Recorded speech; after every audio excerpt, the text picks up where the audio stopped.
दिल्ली की तंग और पुरानी गलियों में रात का सन्नाटा अपने आप में एक डरावनी कहानी बयां करता था। रिया, एक कॉलेज स्टूडेंट, अपने दोस्तों के साथ शहर की उस मशहूर भूथा हवेली के पास खड़ी थी, जिसके बारे में लोग तरह तरह की डरावनी कहानियां सुनाते थे। कहते थे कि वहां रात को अजीब अजीब सी आवाजें गूंजती हैं और जो भी उस हवेली में कदम रखता है वो कभी सामान्य नहीं रहता।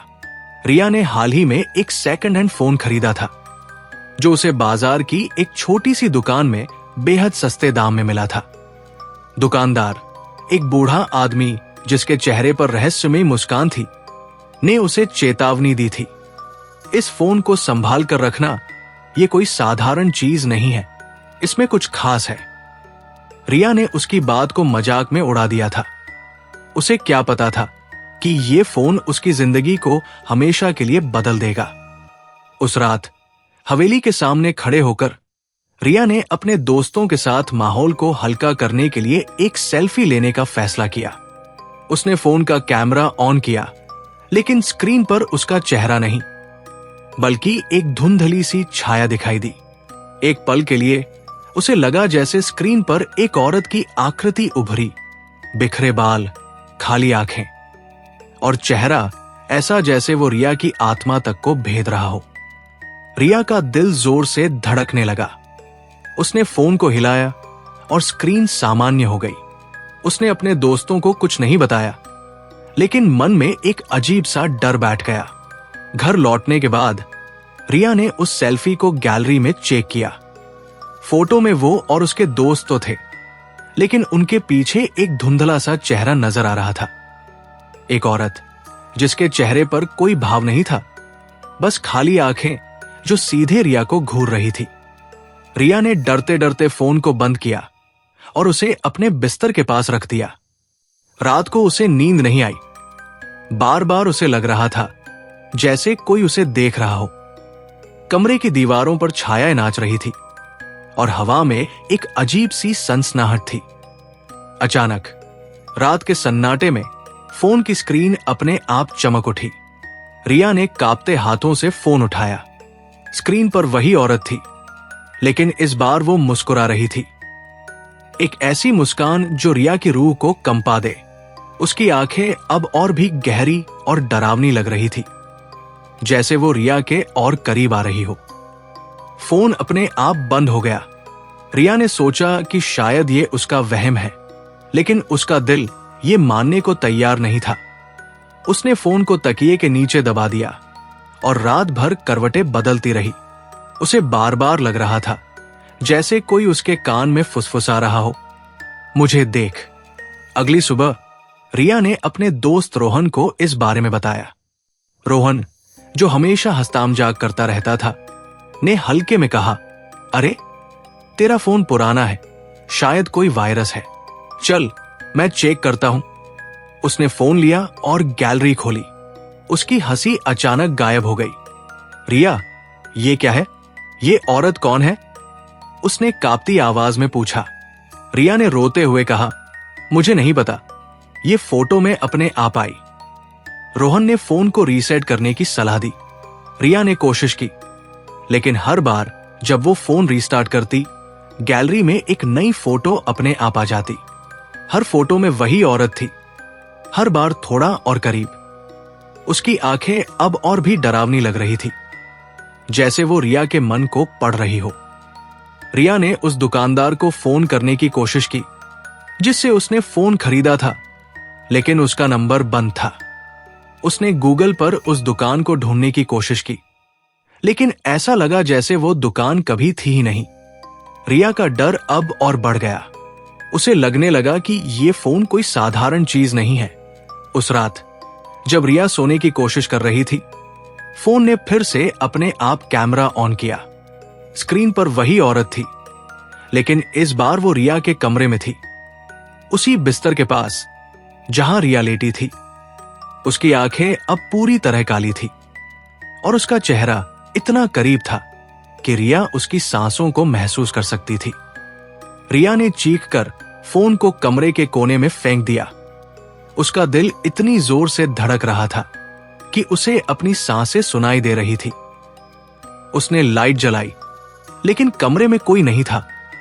फिर भी उसे लग रहा था कि कोई उसका पीछा कर रहा है। उसने फोन को उठाने की हिम्मत नहीं की और उसे उसी कोने में छोड़ दिया। अगली सुबह जब उसने फोन चेक किया तो उसमें एक वीडियो था। वीडियो में रिया खुद सोती हुई दिख रही थी, लेकिन कैमरा किसी और के हाथ में था। कैमरा धीरे धीरे रिया के चेहरे के करीब आ रहा था और फिर अचानक वो औरत का चेहरा स्क्रीन पर उभरा। उसकी आंखें पूरी तरह काली और होठों पर एक डरावनी मुस्कान। रिया का शरीर ठंडा पड़ गया। उसने फोन को अलमारी में बंद कर दिया और रोहन को बुलाया। रोहन ने वीडियो देखा और उसका चेहरा सफेद पड़ गया। रिया, ये कोई मजाक नहीं है। ये फोन किसी बुरी चीज से जुड़ा है। हमें कुछ करना होगा, उसने कहा। रिया ने रोते हुए बताया कि उसे लगता है कि ये फोन किसी आत्मा से बंधा है। रोहन ने सुझाव दिया कि वो किसी पंडित या तांत्रिक से मिले।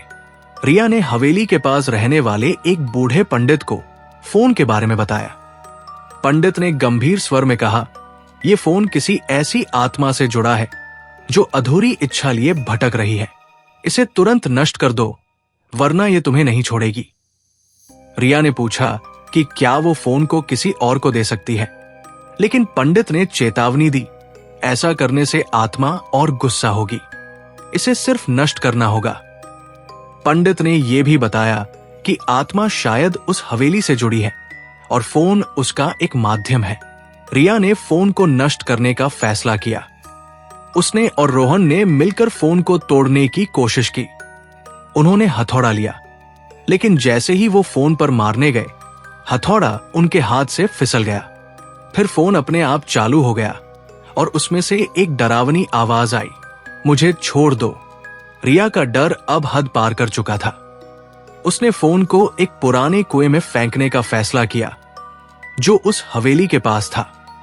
वो और रोहन रात को उस कुएं के पास गए।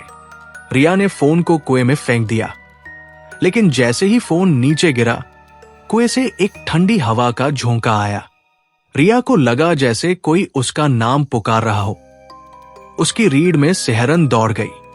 कुएं के आसपास की हवा भारी हो गई और उसे लगा जैसे कोई अदृश्य शक्ति उसे खींच रही हो। घर लौटने के बाद रिया को थोड़ी राहत मिली। उसने सोचा कि अब सब खत्म हो गया, लेकिन अगली रात जब वो सो रही थी, उसे अपने कमरे में किसी के चलने की आहट सुनाई दी। उसने आंखें खोली तो देखा कि उसका पुराना फोन, जिसे उसने कुएं में फेंका था, उसी के बिस्तर पर रखा था। स्क्रीन पर एक नया मैसेज था, तू मुझे नहीं छोड़ सकती। रिया की चीख पूरे घर में गूंज उठी। उसने रोहन को बुलाया और दोनों ने उस हवेली के इतिहास को खंगालना शुरू किया।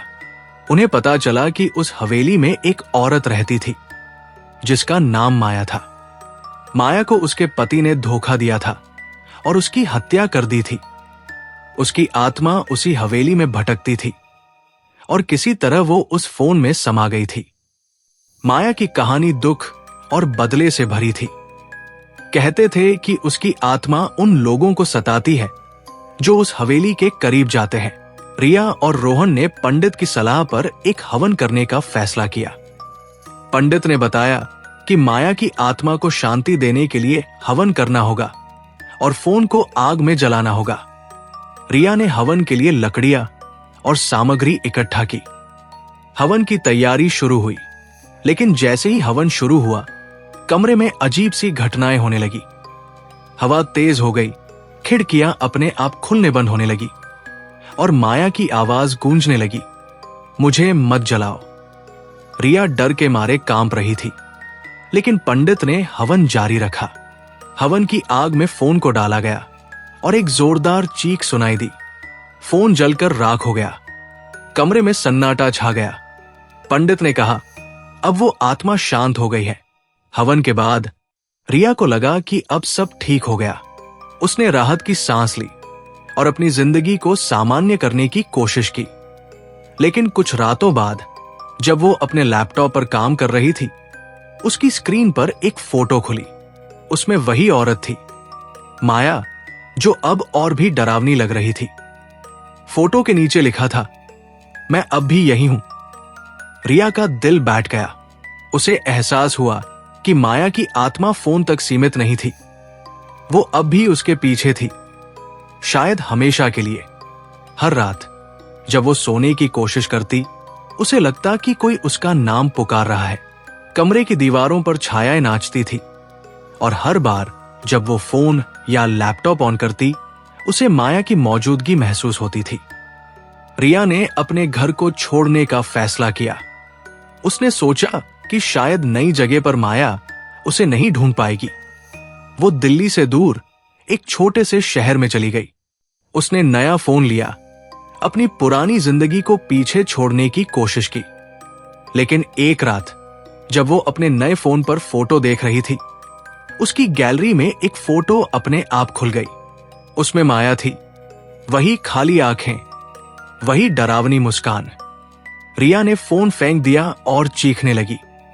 उसे समझ आ गया था कि माया उसका पीछा कभी नहीं छोड़ेगी। वो फोन सिर्फ एक माध्यम था। माया की आत्मा अब रिया की जिंदगी में हमेशा के लिए बस गई थी। हर रात जब वो सोने की कोशिश करती, उसे माया की फुसफुसाहट सुनाई देती थी, तू मुझसे कभी नहीं भाग सकती। रिया ने अब हर तरह की तकनीक से दूरी बना ली थी। उसने फोन, लैपटॉप और हर उस चीज को छोड़ दिया जो माया को वापस ला सकती थी। लेकिन फिर भी हर बार जब वो किसी शीशे के पास से गुजरती, उसे लगता कि उसकी परछाई में कोई और है। माया की मौजूदगी अब उसके साथ हर जगह थी। रिया ने मनोचिकित्सक से मदद लेने की कोशिश की, लेकिन कोई फायदा नहीं हुआ।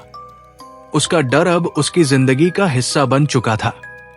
वो दिन रात बस यही सोचती थी कि क्या वो कभी इस आत्मा से आजाद हो पाएगी। लेकिन हर बार जब वो अपनी आंखें बंद करती, उसे माया की वो डरावनी मुस्कान दिखती थी, जो कह रही थी, मैं तुझ में ही हूं। रिया ने अपने दोस्तों से मिलना जुलना भी छोड़ दिया। वो अकेलेपन में डूब गई। उसने अपने नए शहर में एक छोटा सा घर किराए पर लिया, जहां वो खामोशी में रहने की कोशिश करती थी। लेकिन खामोशी भी अब उसे डराने लगी थी। रात को जब वो अपने घर की खिड़की से बाहर देखती, उसे लगता कि कोई उसे बाहर से घूर रहा है। एक बार उसने खिड़की पर एक धुंधली सी आकृति देखी, वही माया जो अब और भी डरावनी लग रही थी। रिया ने खिड़की बंद कर दी और रोने लगी। उसे समझ नहीं आ रहा था कि वो इस आत्मा से कैसे छुटकारा पाए। उसने पंडित को फिर से फोन किया, लेकिन पंडित ने कहा, अब ये आत्मा तुमसे जुड़ चुकी है, इसे सिर्फ तुम्हारी इच्छा शक्ति ही हरा सकती है। रिया ने हार नहीं मानी। उसने माया की आत्मा से लड़ने का फैसला किया। उसने उस हवेली के बारे में और जानकारी जुटानी शुरू की। उसे पता चला कि माया की हत्या के बाद उसका शव हवेली के पास वाले कुएं में फेंक दिया गया था। शायद यही वजह थी कि फोन को कुएं में फेंकने के बाद भी माया वापस आई। रिया ने फैसला किया कि वो हवेली में जाएगी और माया की आत्मा को हमेशा के लिए शांत करेगी। उसने रोहन को अपने साथ चलने के लिए मनाया, हालांकि रोहन डर रहा था। दोनों ने हवेली के लिए जरूरी सामान इकट्ठा किया, पवित्र जल, मंत्र लिखे हुए कागज और कुछ धार्मिक चीजें जो पंडित ने सुझाई थी। रात के अंधेरे में रिया और रोहन हवेली पहुंचे। हवेली का माहौल इतना भारी था कि सांस लेना मुश्किल हो रहा था। जैसे ही वो हवेली के अंदर दाखिल हुए, दरवाजा अपने आप बंद हो गया। रिया का दिल जोर जोर से धड़क रहा था, लेकिन उसने हिम्मत नहीं हारी। उन्होंने हवेली के तहखाने की ओर रास्ता बनाया, जहां माया की आत्मा सबसे ज्यादा सक्रिय थी। तहखाने में पहुंचते ही उन्हें एक ठंडी हवा का झोंका महसूस हुआ। अचानक रिया के सामने माया की आकृति प्रकट हुई। उसकी आंखें पूरी तरह काली थी और उसका चेहरा गुस्से से लाल था। तूने मुझे क्यों परेशान किया? माया की आवाज गूंजी। रिया ने हिम्मत जुटाकर कहा, मैं तुम्हें शांति देना चाहती हूं।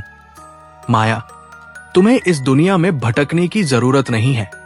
रिया ने पवित्र जल छिड़का और मंत्र पढ़ना शुरू किया। माया की आत्मा चीखने लगी और तहखाने की दीवारें कांपने लगी। रोहन डर के मारे पीछे हट गया, लेकिन रिया ने हार नहीं मानी। उसने मंत्र पढ़ते हुए माया की आत्मा को शांत करने की कोशिश की। आखिरकार एक जोरदार चीख के साथ माया की आकृति धुंध में बदल गई और गायब हो गई। तहखाने में सन्नाटा छा गया। रिया और रोहन ने राहत की सांस ली। उन्हें लगा कि अब माया की आत्मा को शांति मिल गई है, लेकिन रिया की जिंदगी कभी पूरी तरह सामान्य नहीं हो पाई। भले ही माया की आत्मा शांत हो गई थी, लेकिन उसका डर रिया के मन में हमेशा के लिए बस गया था। हर बार जब वो किसी नए फोन को छूती, उसे डर लगता कि कहीं माया फिर से ना आ जाए। वो अब भी रात को अंधेरे में चौंक जाती थी और उसे लगता था कि कोई उसे देख रहा है। माया की वो डरावनी मुस्कान और खाली आंखें रिया के सपनों में बार बार लौटती थी। उसने तकनीक से पूरी तरह दूरी बना ली, लेकिन फिर भी हर बार जब वो किसी शीशे के सामने से गुजरती, उसे लगता कि उसकी परछाई में कोई और है। माया की आत्मा भले ही चली गई हो, लेकिन उसका डर रिया की जिंदगी में हमेशा के लिए रह गया।